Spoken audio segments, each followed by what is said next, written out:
All right, you're watching part 3 of my current rendition of my views on the world. This is about peace of mind. This is peace. It's directly correlated with how you feel that you're in control of your life, and how in control of your life is how you act like your own final authority. And this is going to probably seem unfamiliar to you if you've never heard my views. You've probably never heard this, but just like in the past, in maybe movies, how they depict the history where men would rather die than label somebody else their king, and there was this certain honor about it. And I'm asking who you are labeling a higher authority above you. Now, remember, authority is a role. So roles like father, aunt, grandmother, those are all roles that are assigned in a hierarchy that are above you if you are using them. So I'm here to say that that creates even if they're nice people, even if they're supportive of you and everything, it puts you in an alternative state, more submissively, unconsciously. It puts you in a state of where, and as adults, why would we need that? Especially men, why would we need to be subservient, to other people? We can be our own person, and we're all more empowered if we are our own person, meet our own emotional, financial needs, instead of hoping that a biological uncle or father or so on would do that. If we can meet our own needs, then we can actually, if we really care about these people because we share the same values, guess what? We can actually we can be equals with them. We can be egalitarian.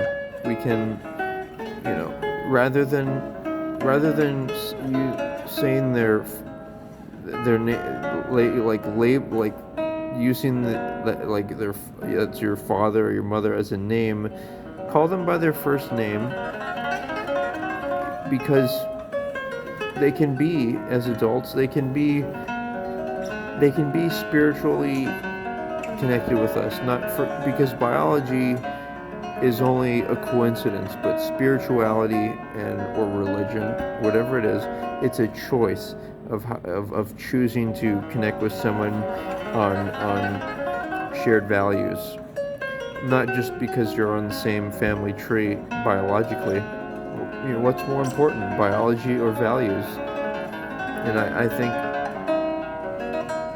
think that in my life, at least, to feel truly free and authentic, and to make the best decisions for myself, not like, oh, this person's my mother, so I should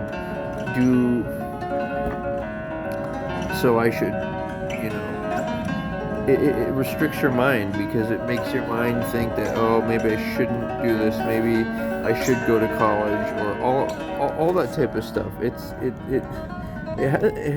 has a cognitive effect, and don't think it doesn't, because try it out. Try a day. Try label, even if you don't say it directly to them. In your mind, label them, instead of father or dad, label them by their first name, and see how it makes you feel. But you'll probably feel free, but try it and get back to me. See what you think. Let's see. So bottom line is, when you're not expecting other people to manage your life and emotionally, financially, you can It's kind of like this. It's like when somebody maybe offers, maybe you're like a kid and somebody says, well, let's go to the movies or let's go to eat at a restaurant. But if you're in the mood for something else, but you don't have money, if you're in the mood for a different kind of movie or food, but you don't have money, you're not in a position. You have to go with whoever has the whoever has the authority. But when you're an adult, you should have your own authority, make your own decisions, and it should be, like I said, a choice to associate with people, not an obligation. And why would you want to be around somebody who wants to be your authority? I think this is a fundamental issue in society. You may think that you owe your biological parents, but it's only them who had a moral obligation to raise you because they brought you into the world. They chose that. So, you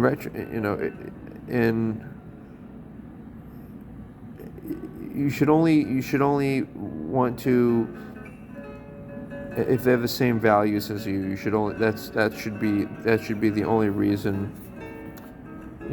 to feel a sense of wanting to give back. But it's not really a giving back. It's more of just you give to each other. It's like as adults. So bottom line is your energy and your money is what you do with it. It's your responsibility. So, like, for example, another example would be you might, and this is it's tribalism. Like, if you think that, your quote-unquote brother, you want to treat them like a brother, like prioritize them. But what if they are inconsistent with you and how their core values? But if you're supporting them and labeling them your brother, then what it's doing is you're using your energy to support something that you don't believe in. So clear yourself of this mental haze and see truth and want truth for other people, and present ultimatums when you can afford to. Say, you know what, I want us to be equals. I want us to be on a first name basis. I don't want to label you a parent or I want to label you a brother or sister, if we're on the same page, value and our same values. And on the same token, you can say if we're not on the same values, then I want to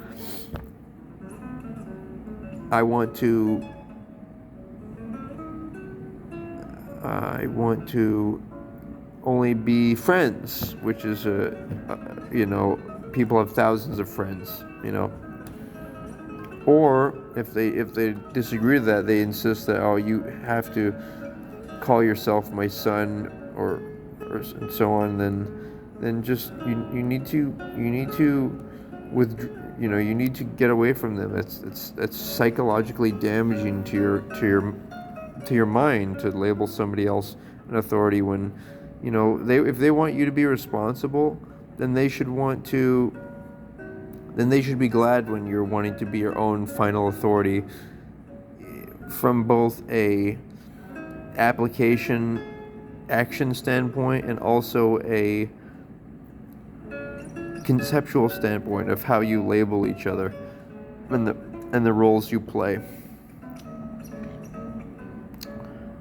And more importantly, see, for me, everything is oriented around the future spouse.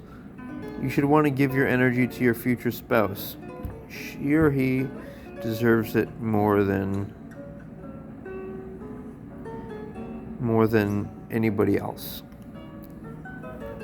Okay, so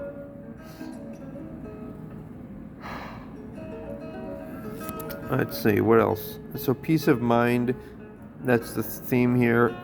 Like I said, a big part of it is being your own final authority, and then you kind of get to act on that. Uh, there's other elements in play. There's stuff like, chemical or dietary or behavioral, issues like uh, too much dopamine, like, on social media. You just too into, it's too much stuff, and it makes you feel bored at work. But for me, work is a sport. Work is a focus. So I don't. That's why I don't get into all this too much TV or sports or news or everything. It's too much, and it takes away from real life. You know. So, and then another thing that can affect people's peace of mind is their possessions. You should be willing to let go of people, of places, of things in order to have your peace. And section 4 coming up here, it's going to be about protecting your children, so stay tuned.